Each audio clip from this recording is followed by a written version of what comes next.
Oh, the dreaded, do you have any questions for me? Ending to all job interviews. As a hiring manager for 20 years at Zappos and Netflix, this is probably one of the most important parts of the interview. It tells me a few things. How strategic does this candidate think? How interested in the job are they really? And it also tells me what is important for that candidate to help them make their decision. That's a lot from what some people feel is an afterthought to the interview. Today, I want to talk about what I look for from candidates here, and I'll give you some tips on exactly what to ask. Let's go. Hello world, it's Rico again. So you're killing the interview, you're answering the questions quickly with insight, you've been thoughtful, you feel the vibes going well with your interviewer, then the infamous question comes. Do you have any questions for me? This, for me and for many other hiring managers I know and trained, is a very important question and part of the interview. This is where the candidate gets to control the conversation and how it goes. Do not take this part of the interview lightly. According to a survey by Glassdoor, 88% of hiring managers prefer informed candidates. This not only means answering the questions well, but also being able to ask relevant and insightful questions. Remember the 3 things that I mentioned earlier? Glassdoor pretty much says the same things. Candidates that are good fits are more informed. 1, they're better prepared for interviews and ask pertinent questions. 2, they're knowledgeable about the job role and the organization's culture and values. And then 3, they're more thoughtful about where they want to work.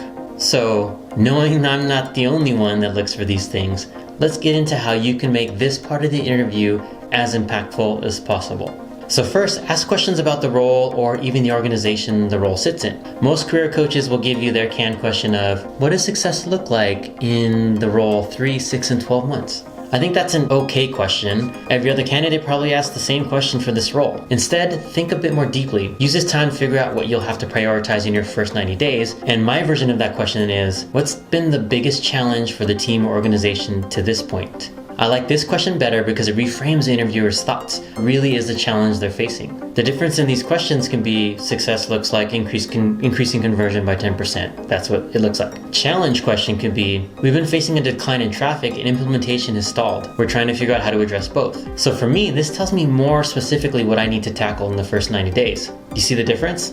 You'll likely have other questions that will draft off of this, so be careful to give yourself enough time for the other topics. Second, ask questions about things that are most important to you. And this can come from company goals and any policies that you may be concerned about. For me, I like to ask about work-life balance and DEIB work the company is engaged in. I'll ask for their perspective on both. What do they think of the policies? How they think progress is going? I want to work for a company that values work-life balance and creates an inclusive and equitable environment. Those may not be the top of your list, so feel free to ask about what is. Maybe it's the stock grant program, how product and marketing work together. This is your chance to ask the thing that is a deal breaker for you. Don't hold back. It's better to know what you need to know to make the most informed decision. Some people feel like asking big questions like this can be off-putting, but then I'd ask you, do you want to work somewhere where these questions are off-putting? Maybe not. Third, I hope you stalked them on LinkedIn and understand their role and how long they've been at the company. Ask them about their time so far. You've been here for like 1.5 years. What's been the biggest surprise since you've been working here? What's been the biggest challenge? This will help you validate some of the answers you heard from the earlier questions. You'll likely hear about the culture and what potential challenges you can face, and even what other perks you may not have heard about during the process. This question tells me a lot about the company, but also does 2 other great things. It tells the interviewer that you did some research on them and the company, which is always good, and it lets them know that their opinion and perspective as humans matters to you.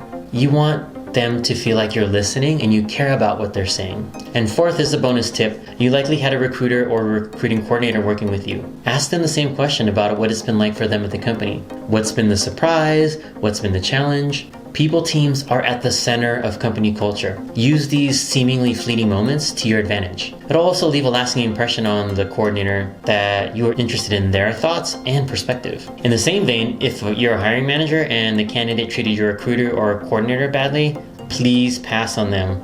It's a sign of bad to come. So hopefully these interview tips are helpful. Don't let the dreaded question go by without really understanding how impactful that part of the interview is. If you don't prepare for that portion, don't be surprised if you don't get that call back. Take care and we'll see you next time.